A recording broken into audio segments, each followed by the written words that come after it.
Hey,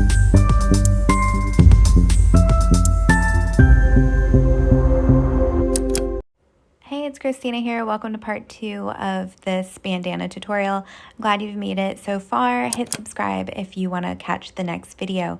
What we're going to be doing is adding a cute little jack-o'-lantern face to this using this black Hobbii yarn and a tapestry needle.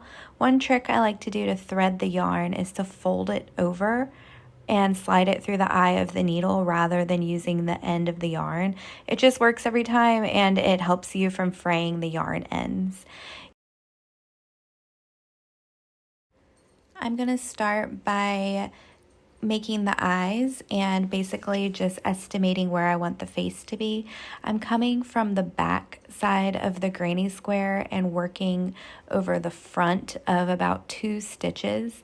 I'm going to try to make the eyes into triangles for mine, and I'm basically pulling the yarn over these stitches. I'm going to do it about 3 times loosely just to build the thickness of the yarn. And so you can see I'm just bringing it from the back side and pulling it through.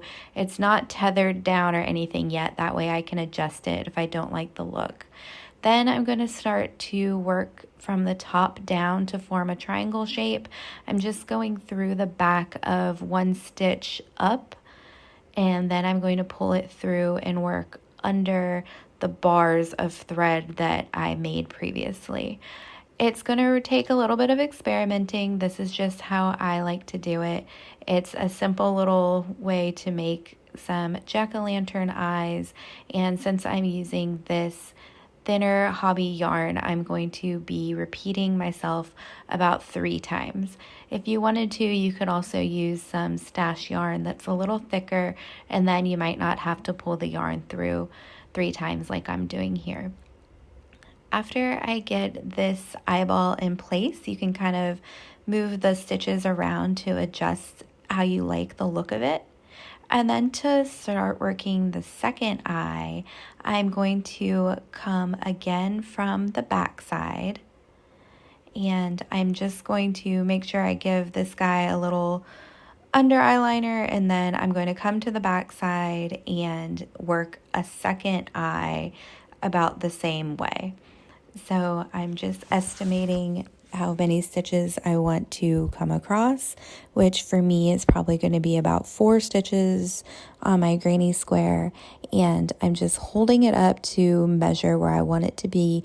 You could also use stitch markers, but I'm pulling my yarn across the back side from the back, poking it through and working across 2 stitches to make these bars of thread to make eyeballs.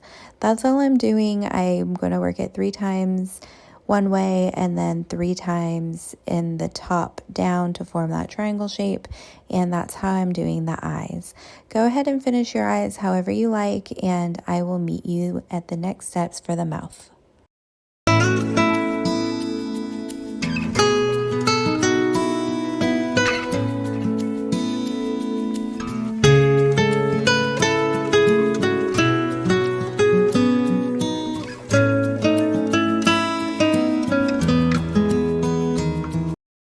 Once you have the eyes in place, you can start estimating the mouth.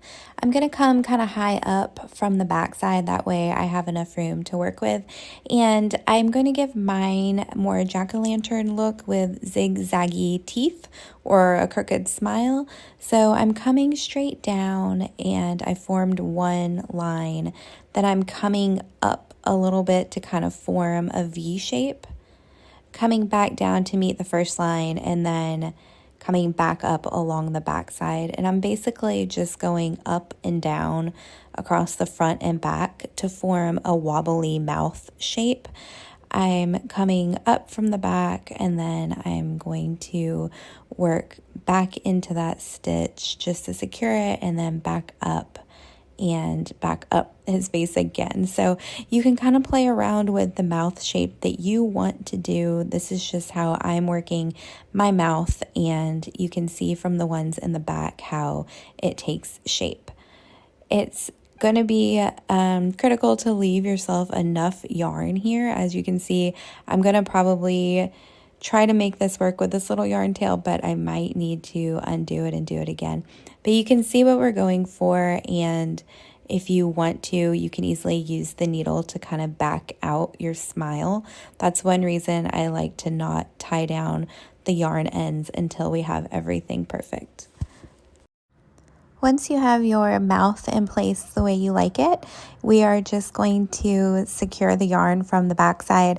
So I like to take my yarn tails and pull them together just using a crochet hook.